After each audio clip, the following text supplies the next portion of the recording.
What's up, guys? RT put this out this morning. You talking about appalling. Not only are we being tracked, but now New York wants to be the first state to track its little kids. From 5-year-olds on up, kindergartners. Track everything that they do and put all their information in a database. You remember this clip from 1984? Remember, Big Brother is watching you. Well, here we go. Just another example of how they want to indoctrinate our kids into the New World Order. New York State authorities are planning to step up surveillance this time on school kids. The program, which is to be launched statewide, is supposed to gather information on students starting from the age of 5. And as RT's Marina Portnao reports, the move is finding little support among parents. A new data gathering program in New York State shows that not even America's youngest citizens can be spared from having their personal information collected and stored. The Department of Education is creating a statewide database that will include the names, addresses, test scores, learning disabilities, attendance, and disciplinary records of every single public school students. The data collection begins at the age of 5, and a private company called InBloom has been contracted to store and protect the records of 3.6 million students. This is one of the biggest things I see right now. Indoctrinating our kids to accept the mark of the beast.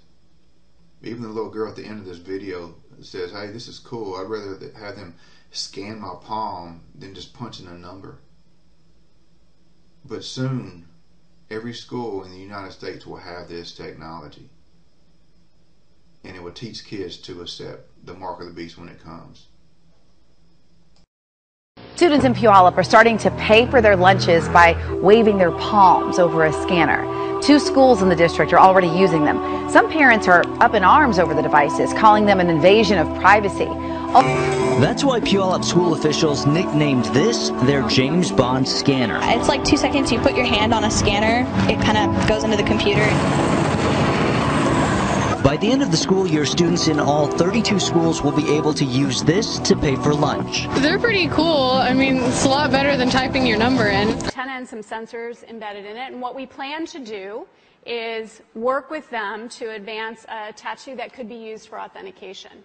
Now, it may be true that 10 to 20-year-olds don't want to wear a watch on their wrist, but you can be sure that they'll be far more interested in wearing an electronic tattoo, if only to piss off their parents. Right? And that can have a design, right? Because Sure. they would certainly want some kind of cool design. Options, right? options. And then you have this, the indoctrination of terrorists. That there's a terrorist around every single corner. You need the police state to protect you. And you've seen this everywhere, active shooter drills. They've gotten so bad where they didn't even alert the teachers or the kids, and they were like crying. And then they had some of them where the kids were part of the show, covered in blood, running through the school. But here you go, the indoctrination of terrorists. Nobody is safe. Imagine this, guns going off in your child's school on purpose. That's the plan tomorrow at Cary Grove High School in the far northwestern suburbs. At Cary Grove High tomorrow, teachers will keep students in their rooms, doors locked, curtains drawn, as police sweep the building. Then gunfire in the hallway.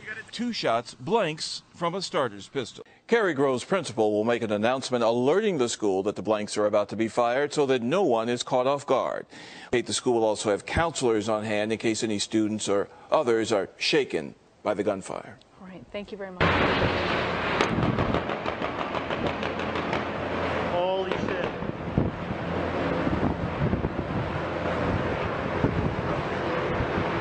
And here's another indoctrination. Scaring kids from the Second Amendment that all guns are bad.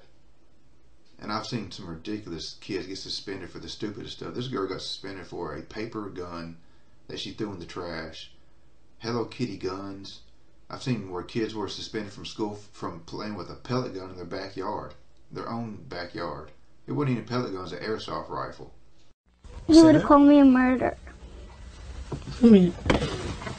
That's what Melody Valentine says classmates are calling her at Newland Fell Elementary School in South Philadelphia. She pulled out a paper gun last week and says an administrator scolded her in front of the class. Her mom says staff even searched her with other kids watching the whole time. I'm waking up at 3 o'clock in the morning and my daughter's in the bathroom crying. She's saying I'm having nightmares. I'm having dreams that he's chasing me down the street. Diana Kelly says the paper gun looks something like this, a sheet just folded over, made by Melody's grandfather the day before. Melody says she put it in her pocket and forgot about it until she got to school the next day. She says she went to throw it away, but a boy saw it and called administrators. And I'm Scott Schaefer. We'll begin with the Hello Kitty gun threat. The family of a kindergarten student in Northumberland County is thinking about filing a lawsuit after their 5-year-old was suspended from school. The family's attorney says she was suspended because she threatened to shoot herself and a classmate with a Hello Kitty bubble gun. But here's what it boils down to. Our kids no longer belong to us. Like this lady says, they belong to the New World Order. We have never invested as much in public education as we should have because we've always had kind of a private notion of children. Your kid is yours and totally your responsibility. We haven't had a very collective notion of these are our children. So part of it is we have to break through our kind of private idea that kids belong to their parents or kids belong to their families and recognize that kids belong to whole communities. Once it's everybody's responsibility and not just the households, then we start making better investments.